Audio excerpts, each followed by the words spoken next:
Morning friends, स्वागत है आप सभी का हमारे शो डेली टॉप 15 पर। आज हम 7 जुलाई के करंट अफेयर्स पर डिस्कस करेंगे, साथ ही उसकी डिटेल जानकारी भी देंगे। और आज की पीडीएफ फाइल इस वीडियो के डिस्क्रिप्शन बॉक्स से डाउनलोड कर सकते हैं और डेली के पीडीएफ के लिए हमारे टेलीग्राम ग्रुप को ज्वाइन कीजिए, जिसकी लिंक हमारे वीडियो के डिस्क्रिप्शन बॉक्स पर दिया गया है। तो चलिए शुरू करते हैं आज का वीडियो। सबसे पहले हम 5 जुलाई के करंट अफेयर्स का रिविजन कर लेते हैं। तो इसमें हमारा पहला क्वेश्चन है दोस्तों कि अंतर्राष्ट्रीय बौद्ध परिसंघ और भारत सरकार के संस्कृति मंत्रालय ने साथ मिलकर धम्म चक्र दिवस मनाया। यह कब मनाया गया? 4 जुलाई को मनाया गया। और चुनाव अभियान के लिए किस राष्ट्र के राष्ट्रपति ने उनकी तस्वीर के इस्तेमाल के खिलाफ आदेश दिया है? वह है श्रीलंका के राष्ट्रपति ने। और आईसीएमआर कब सार्वजनिक उपयोग के लिए स्वदेशी कोविड-19 वैक्सीन लॉन्च करने की योजना बना रहा है?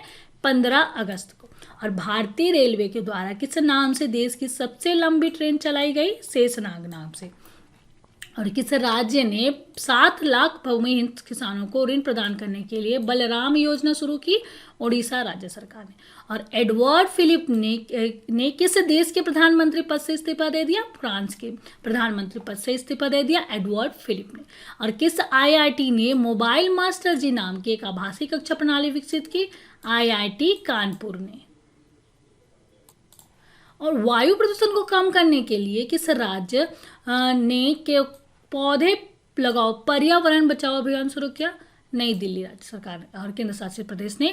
और भारत अपने नवीनतम रक्षा सौदे के तहत किस देश से 21 मिग 29 लड़ाकू जेट खरीदने की योजना बना रहा है? रूस ने। और भारत विदेशी मुद्रा के मामले में दुनिया के किस स्थान पर है?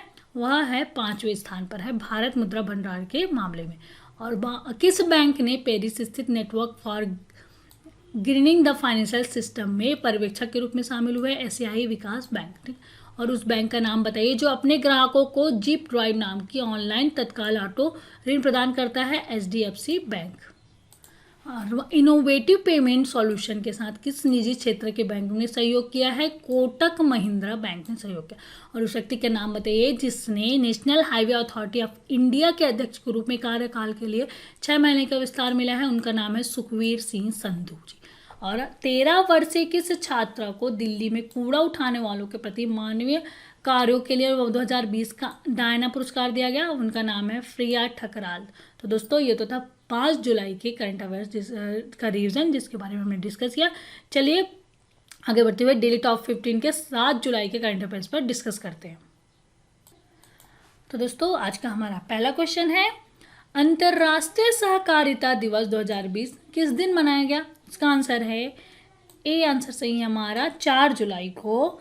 संयुक्त राष्ट्र प्रत्येक साल 4 जुलाई के पहले शनिवार को अंतर्राष्ट्रीय सहकारिता दिवस के रूप में मनाता है।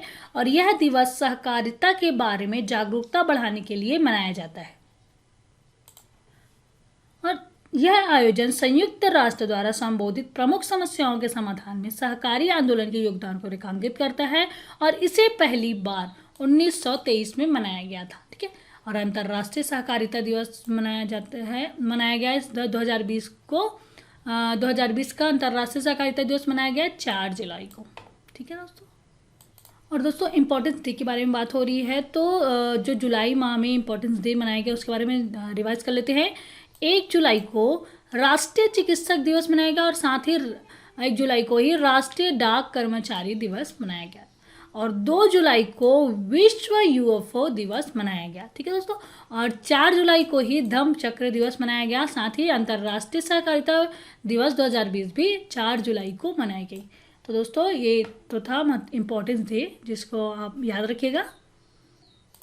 अगला क्वेश्चन है, किस राज्य ने कोविड-19 के मद्देनजर कंवर मेला स्थगित किया है? ठीक है। इसका आंसर है बी। आंसर सही है हमारा उत्तराखंड राज्य। ठीक है। कोविड-19 कारण उत्तराखंड पुलिस ने कंवर मेला को निलंबित करते हुए एक नोटिस जारी किया है। और पुलिस ने श्रद्धालुओं से हरिद्वार नहीं आने की अनुरोध किया, क्योंकि जिले की सीमाएं सील कर दी गई है। क्योंकि अभी सावन का पावन पर्व चल रहा है। इस सावन के पावन पर्व में हर साल कांवरियों के द्वारा कंवर मेला किया जाता है वहाँ उत्तराखंड सरकार में। और शिव जी को जल अर्पण किया जाता है। ठीक है। कंवरिया द्वारा पथ यात्रा की जाती है और उन्हें शिव भोले बाबा को जल अर्पण किया जाता है। इसे कंवर मेला हर साल सावन के माह में लगता है उत्तराखंड में, क्योंकि अभी कोविड-19 की वजह से यह कंवर मेला स्थगित कर दिया गया है। तो दोस्तों, और उत्तराखंड के बारे में बात हो रही है तो उसके बारे में कुछ जान लेते हैं कि उत्तराखंड में टेली मेडिसिन और ई अस्पताल सेवा का शुभारंभ किया गया हाल ही में, और राज्य सरकार ने स्वास्थ्य योजना की भी शुरुआत किया जिसमें 15 लाख कर्मचारियों को लाभ मिलेगा। ठीक है। और होप पोर्टल लॉन्च किया गया जिसका फुल फॉर्म है हेल्पिंग आउट पीपल एवरीवेयर। और इस पोर्टल में इसमें युवाओं की डाटाबेस तैयार करके उनकी योग्यता के अनुसार रोजगार उपलब्ध कराने के लिए होप पोर्टल लॉन्च किया गया। और साथ ही संपर्क दीदी मोबाइल ऐप लॉन्च किया जिसमें छात्रों के लिए एनिमेटेड पार्ट ऑनलाइन क्लास चलाई जा रही है संपर्क दीदी के माध्यम से। ठीक है। और हाल ही में उत्तराखंड राज्य में 150 से अधिक लाइकेन प्रजातियों के साथ भारत का पहला लीचेन पार्क बनाया गया। ठीक है, उत्तराखंड सरकार के द्वारा। ठीक है, तो था उत्तराखंड के बारे में। और साथ ही उत्तराखंड की स्थापना हुई थी 9 नवंबर 2000 में।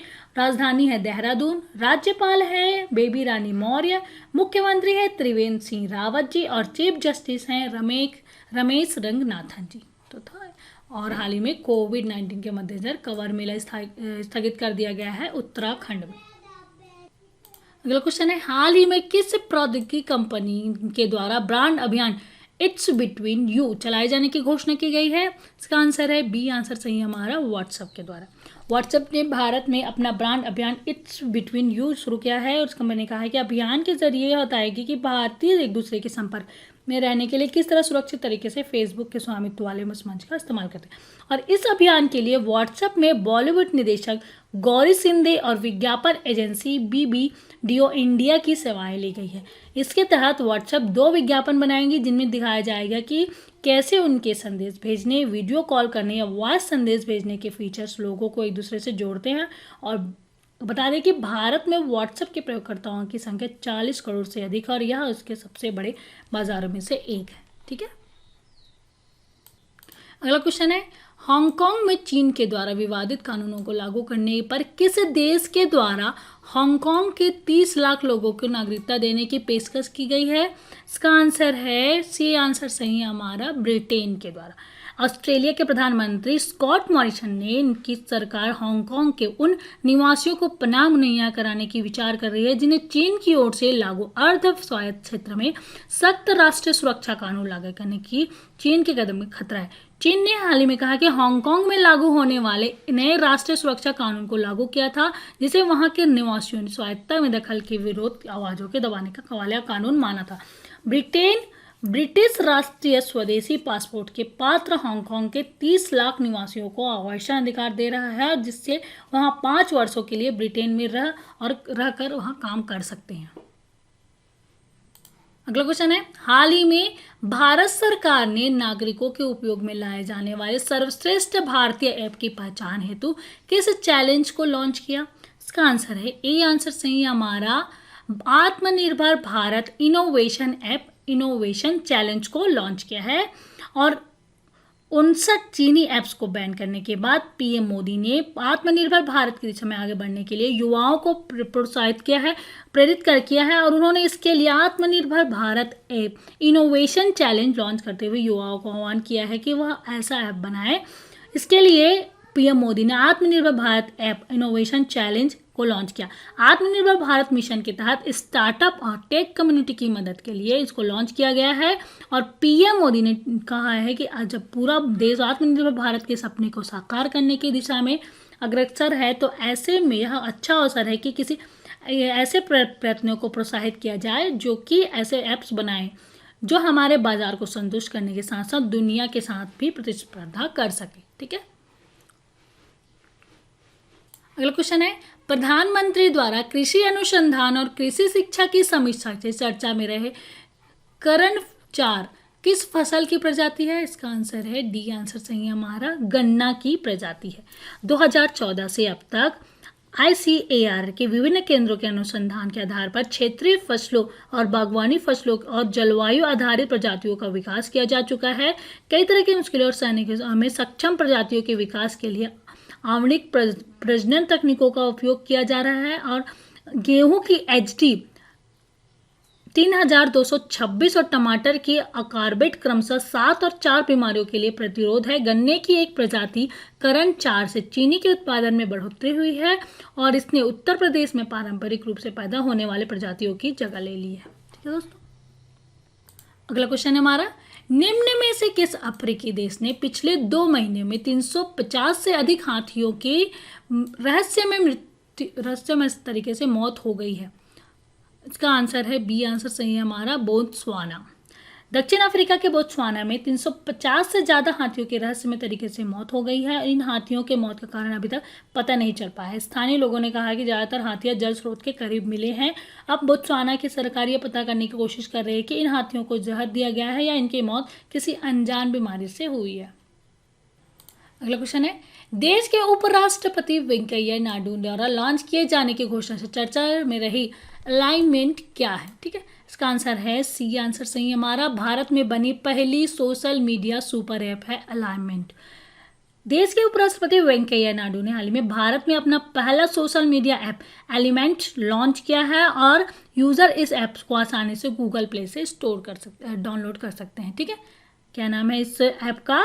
एलिमेंट्स। अगला क्वेश्चन है, किस राष्ट्र ने एक नया जासूसी उपग्रह लॉन्च किया है? इसका आंसर है ए, आंसर सही है हमारा, इजराइल ने।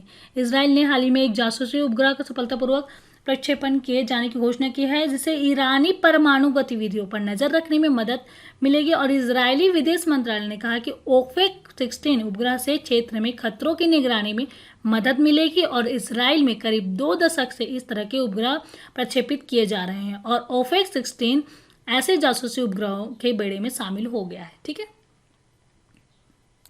अगला क्वेश्चन है हमारा, किस कंपनी के साथ भारतीय रेलवे ने देश भर में 6,049 स्टेशनों पर वीडियो निगरानी प्रदान करने के लिए समझौता ज्ञापन पर हस्ताक्षर किया है?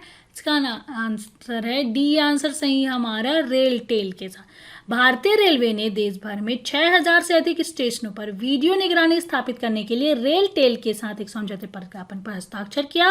और रेलटेल एक सार्वजनिक क्षेत्र का उपक्रम है जो रेल मंत्रालय के तत्वावधान से संचालित होता है और भारतीय रेलवे के विशिष्ट श्रेणियों के तहत 6,049 रेलवे स्टेशनों पर आईपी आधारित वीडियो निगरानी प्रणाली प्रदान की जाएगी और मौजूदा स्टैंड अलोन सीसीटीवी नेटवर्क को वीडियो निगरानी प्रणाली के साथ एकीकृत किया जाएगा।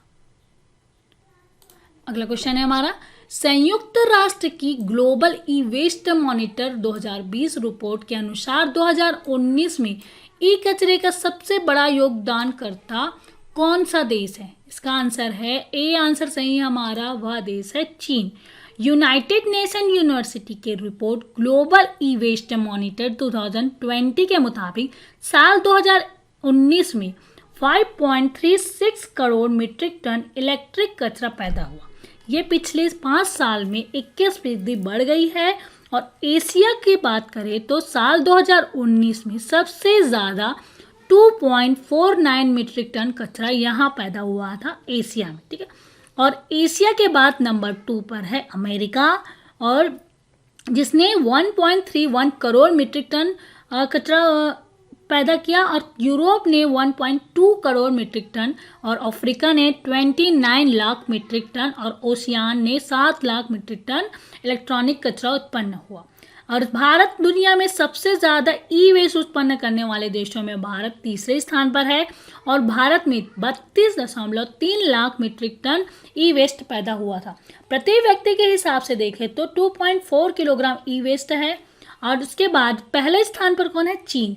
चीन ने 1.01 करोड़ मीट्रिक टन के साथ पहले और अमेरिका ने 69 लाख मीट्रिक टन कचरे के साथ दूसरे स्थान पर है और तीसरे स्थान पर है भारत। अगला क्वेश्चन है, किस पीएसयू ने 5000 मेगावाट सोलर और थर्मल पावर एसेट्स को विकसित करने के लिए 50:50 ज्वाइंट वेंचर बनाने के लिए कोल इंडिया के साथ समझौते पर हस्ताक्षर किया? इसका आंसर है सी, आंसर सही है हमारा, एनएलसी इंडिया लिमिटेड ने। एनएलसी इंडिया लिमिटेड ने देश भर में सौर और थर्मल पावर परिसंपत्तियों के 5000 मेगावाट को विकसित करने के लिए एक संयुक्त उद्यम बनाने के लिए कोल इंडिया लिमिटेड के साथ एक समझौते पर हस्ताक्षर किया और प्रस्तावित संयुक्त उद्यम में दोनों कंपनियों की समान इक्विटी भागीदारी होगी, यानी कि 50-50 के अनुपात में। विशेष रूप से दोनों उपक्रम कोयला मंत्रालय के प्रशासनिक नियंत्रण में रहेंगे। अगला क्वेश्चन है, केंद्र सरकार ने किस राज्य में आत्मनिर्भर कार्यक्रम के अंतर्गत फूड पार्कों के ढांचागत सुधार हेतु 4,000 करोड़ रुपए की राशि मंजूर की है? इसका आंसर है सी, आंसर सही हमारा कर्नाटक। केंद्र सरकार ने कर्नाटक में आत्मनिर्भर कार्यक्रम के अंतर्गत फूड पार्कों के ढांचागत सुधार के लिए 4,000 करोड़ रुपए की राशि मंजूर की है और राज्य में विकसित 4 फूड पार्कों के बुनियादी ढांचे में सुधार किया जाएगा और अधिक पार्क स्थापित करने के लिए योजनाएं बनाई जाएंगी। राज्य में कृषि स्टार्टअप को फूड पार्कों में अपनी इकाइयां स्थापित करने के लिए प्रोत्साहित किया जाएगा और फूड पार्क मलूर, बागलकोट, हिरियूरू और जेवारगी में है और फूड कर्नाटक लिमिटेड को इन पार्कों के प्रबंधन के लिए विशेष रूप से नियुक्त किया गया। तो दोस्तों कर्नाटक के बारे में बात हो रही है, तो हाल ही में कर्नाटक सरकार ने कौशल कनेक्ट फोरम नाम का एक पोर्टल लॉन्च किया है जिसमें नौकरी के लिए अप्लाई किया जा सकता है। ठीक है, और इसके साथ ही कर्नाटक की स्थापना हुई थी 1 नवंबर 1956 में। राजधानी है बेंगलोर, राज्यपाल है वजुभाई वाला, मुख्यमंत्री है BS येदियुरप्पा जी और चीफ जस्टिस हैं अभय श्रीनिवास ओक्का जी। ठीक है, तो ये तो है कर्नाटक राज्य के बारे में। अगला क्वेश्चन है हमारा, न्यूजीलैंड क्रिकेट टीम के किस बल्लेबाजी कोच ने हाल ही में अपने पद से इस्तीफा दे दिया है? इनका नाम है डी, आंसर सही हमारा पीटर फुलटन ने। पीटर फुलटन ने कैडबरी पुरुष टीम के मुख्य कोच बनने के लिए न्यूजीलैंड की बल्लेबाजी कोच पद को छोड़ दिया है और न्यूजीलैंड की तरफ से 23 टेस्ट और 49 वनडे खेलने वाले पूर्व अंतर्राष्ट्रीय क्रिकेटर पीटर फुलटन ने अगस्त 2019 में राष्ट्रीय टीम के बल्लेबाजी कोच नियुक्त किए गए थे और पीटर फुलटन ने अपने कैरियर में कुल 23 टेस्ट और 49 वनडे और 12 T20 मुकाबले खेले। पीटर फुलटन ने अंतर्राष्ट्रीय कैरियर का आगाज 2004 में बांग्लादेश के खिलाफ किया था और उन्होंने 2006 में अपने पहला टेस्ट मैच खेला था। वहीं उन्होंने 2012 में अपना आखिरी अंतर्राष्ट्रीय मैच खेला था। और दोस्तों आज का हमारा लास्ट क्वेश्चन है, 2 बार के ओलंपिक चैंपियन लिन डेन ने बैडमिंटन से संन्यास ले लिया, वह किस राष्ट्र से है? इसका आंसर है ए, आंसर सही हमारा वे चीन से है। 2 बार के ओलंपिक चैंपियन लिन डेन बैडमिंटन से संन्यास ले लिया है और वे चीन राष्ट्र से हैं। और दोस्तों ये तो था डेली टॉप 15 क्वेश्चन 7 जुलाई के। चलिए अब static GK based on current affairs पर डिस्कस करते हैं। इसमें से हमारा पहला क्वेश्चन है, हाल ही में आधिकारिक रूप से चीन द्वारा दावा करने से चर्चा में रहे सकतेंग वन्य जीव अभ्यारण्य किस देश में स्थित है? ठीक है, तो इसका आंसर है, वह देश है भूटान। सकतेंग वन्य जीव अभ्यारण्य स्थित है भूटान देश में। ठीक है दोस्तों, और दूसरा क्वेश्चन है, केंद्रीय पोत परिवहन मंत्री द्वारा बंदरगाह पर परिचालन के प्रारंभ होने से चर्चा में रहे चाक बहार किस देश एवं किस सागर की या खाड़ी में स्थित है? ठीक है, तो इसका आंसर है चाक बहार स्थित है ईरान देश में और यह ओमान की खाड़ी में स्थित है। तो दोस्तों ये तो था आज का हमारा डेली टॉप 15 क्वेश्चंस जिसके बारे में हमने डिस्कस किया। आज का वीडियो कैसा लगा प्लीज़ हमें कमेंट करके बताइए। अच्छा लगे तो लाइक कीजिए और ज़्यादा से ज़्यादा अपने दोस्तों को शेयर कीजिए। अभी तक आपने हमारे चैनल को सब्सक्राइब नहीं किया है तो प्लीज़ सब्सक्राइब कीजिए और डेली की नोटिफिकेशन के लिए बेल आइकॉन को प्रेस कीजिए। तो दोस्तों कल फिर मिलते हैं एक नए वीडियो के साथ, तब तक के लिए good day, bye, thank you.